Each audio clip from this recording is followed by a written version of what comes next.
Hi everyone, it's Margaret here with 60 and Me. I think everybody would agree that we are living in turbulent times. There's a lot going on. Life is very complex, and I think we all can acknowledge that there's a certainty that we'd like to have in our lives that just isn't there right now.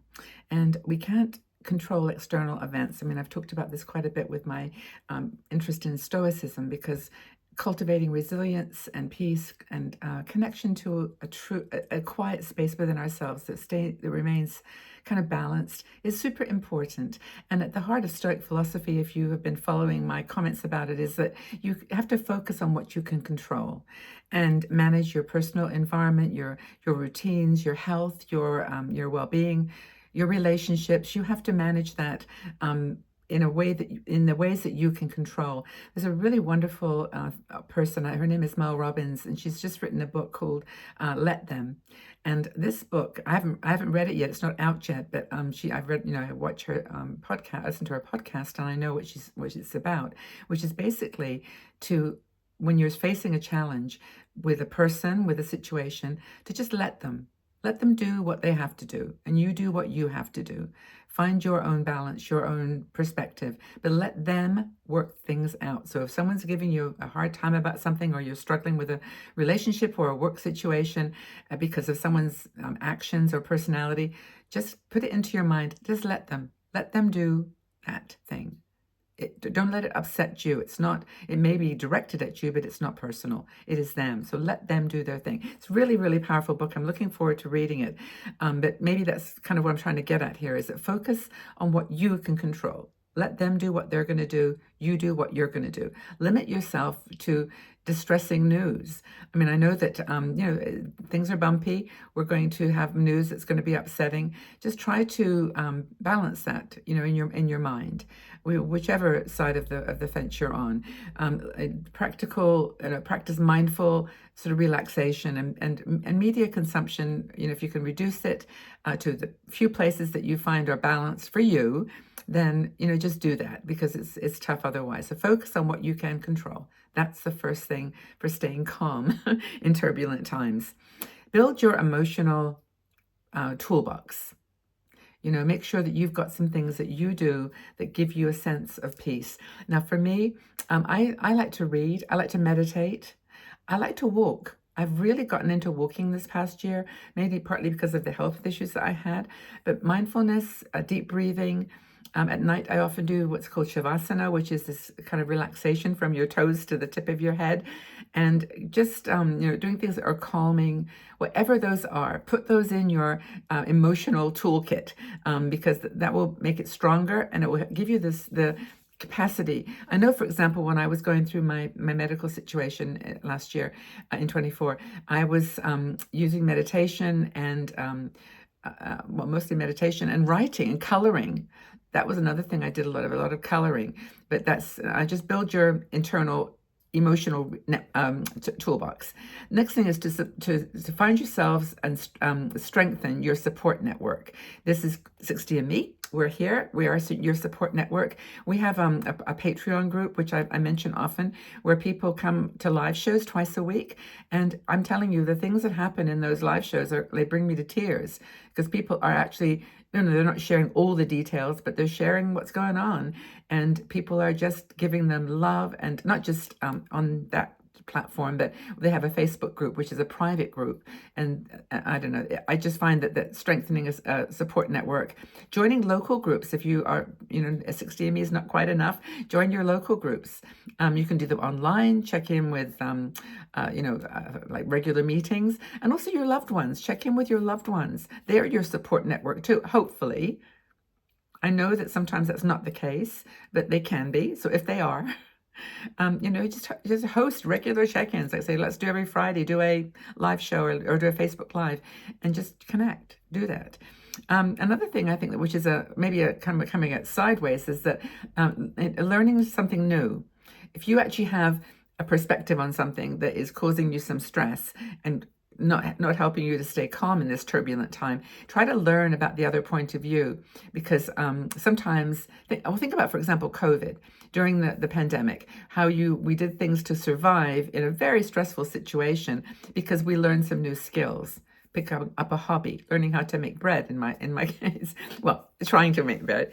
Exploring creative outlets. Those were the things that helping learning something new takes your mind off of what may be really, really on your mind. Scary things that might be on your mind.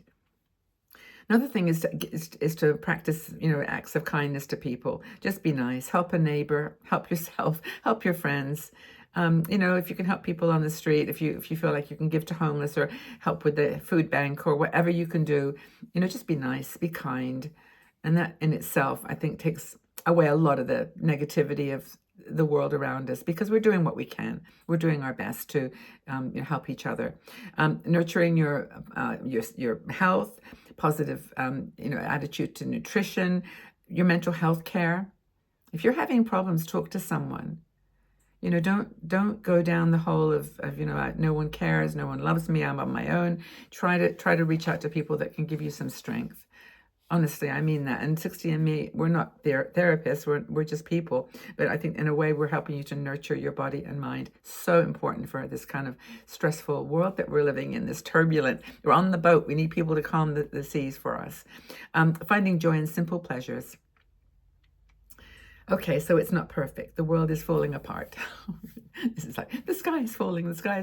But, playing with your grandkids, talking to your friends, just listening to some nice music, just do small things that give you joy, kind of balance the negativity with some passion and joy. I also wanted to close this video, though, with giving you some perspective, because, we're 60, 65, 70, 80 years old women, and we're here and we've been through a lot. Do you remember how much? I'm going to read a little list of things that we have dealt with in our lives. You probably can, you'll recognize a couple as really being significant for you. And I could tell you a story about every single one, because the list starts in like 1961, 62, when I was, well, how old would I be? A bit, for 12, 13. Anyway, no, that's not right. 40, 58, 68. I'd be a teenager. Anyway, the Cuban Missile. Oh, as I read it, I think, of course, I was like 12. The Cuban Missile Crisis, 62. How many remember that? That was very traumatic. The Civil Rights Movement, 60 to 50s and 60s. Incredibly important. Civil Rights Movement. Vietnam War, 55 to 75. 20 years. I lived through that in college. I had family involved. I mean, that was really, really scary. Every night we saw it on the news. Economic turmoil in the 70s. The Cold War from 47 to 71, to 91, 47 to 91. We're kind of going through another one of those right now. Women's liberation movement, 60s into the 80s, and now it's still there. It's been reborn, the women's liberation movement. I got a list here, number 7. 9/11 and the War on Terror, 2001. Anybody remember that? Well, of course you do. 2008 was the global financial crisis. I lived through that one, lost all my money. Yeah, 2008. 2018, 28. Yeah, less than 20 years ago. COVID-19 pandemic, 2020 into the present. Still going on. And what has it given us? Perspective, adaptability, resilience. So whatever's going on now that is creating turbulence in your life, remember that you got through all these, most of you, and all of them are still part of you. You've got strength. And I think that's why I keep on saying it, and I sound like a broken record, that women in their 60s and 70s and 80s are just more relevant than ever today, because we've been through all this stuff. We actually know what it means to be scared and helpless and worried. So let's see if we can pull up our socks, or whatever the expression is, and get back into that rhythm right now to deal with what we're going through. Okay? If you want to chat, please do. Keep politics out, please. Just chat about what's going on in your life that's helping you cope with this crazy time, and we'll have a conversation. And please join our Patreon group, because if you want to have a real chat about it with individuals, people, we're there for you. Okay, everyone. So take good care of yourselves. Try to hold your balance in the turbulent, rough seas, and know that we're here to support each other. Stand side by side. Okay. Lots of love.